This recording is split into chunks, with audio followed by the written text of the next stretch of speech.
I caught my first trout down in what's known as the Millionaire's Hole just down here. I was 5 years old and had old Goodyear waders on that came up to my nose and got out there. Unfortunately, didn't get flooded down the river and caught a trout that was bigger than I was. And I still remember it, with all the newfangled stuff that everybody uses, it was on a black woolly worm and a bamboo rod. My name is Tom Dixon. I am the fourth generation of the Harrimans. My connection to the railroad ranch or the Harriman State Park, it goes back to my great-grandfather. Back in the late 1800s. This is Edward Henry. This is the one where my great-grandfather that bought the place and back in the 1800s. And then this is his wife, Mary, who brought Avril and Roland and the other girls out here and really used it and started acquiring the rest of the ranch. And then this is my grandfather.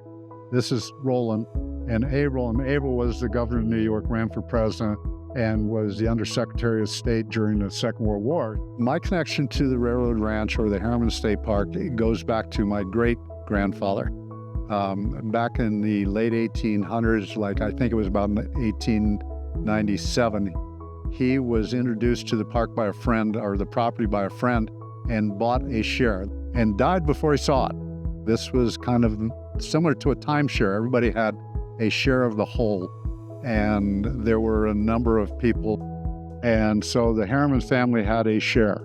And then over time, the other shareholders sold out. And so eventually, and I think it was around the time of the Korean War or shortly before that, the Harriman family ended up owning it all. My great-grandmother, Mary Harriman, was the instigator to being involved with it over the long term. She brought the kids out, her kids, Avril, Roland, and the daughters. And then Avril and Roland were involved in it, and my mother and her sister, and then eventually my side of the family, the fourth generation, became connected to it and were able to use it. What was the involvement of the Harrimans in Idaho? Well, it's two things, really. The first one was the ranch. And at the same time, the Union Pacific Railroad went through Idaho. It was a big part of Idaho. And so with the ranch being here and the trains coming down through Pocatello and eventually up to Yellowstone, this was a perfect place for the family to have a place to go to and get out of New York City. So, and then eventually the Harrimans also got involved with the building of Sun Valley. So that's how Idaho became part of the Harrimans part of Idaho. When did I first come here? Well, my dad was in the military, and my mother brought us out here. We lived in Omaha because my dad had been stationed at the Air Force Base there during the Korean War. My dad was in Korea. And so that would have been 1951, 52, and that was my first visit to the ranch. We were at Sun Valley and then drove over here and spent a week over here. This was a working cattle ranch, and there were horses here, and my older brother and I loved to ride. We had done some of that as young kids, and so we got to go chase cattle out here.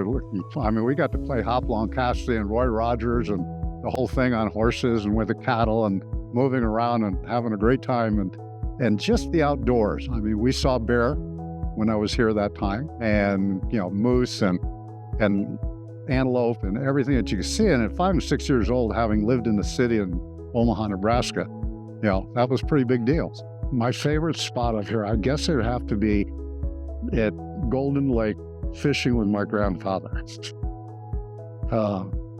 It's a beautiful park, a beautiful lake up northeast of here.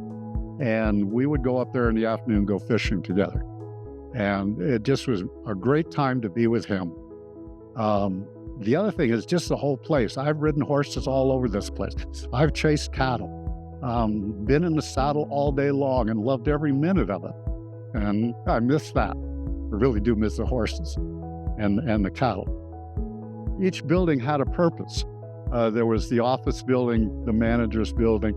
Then some of the buildings had names. There was a honeymoon cottage and the boys' cottage and the dining cottage. So that all came after the original owners when the Harrimans got in there, because my mother and her sister would bring friends out here And so they had to separate the boys and the girls.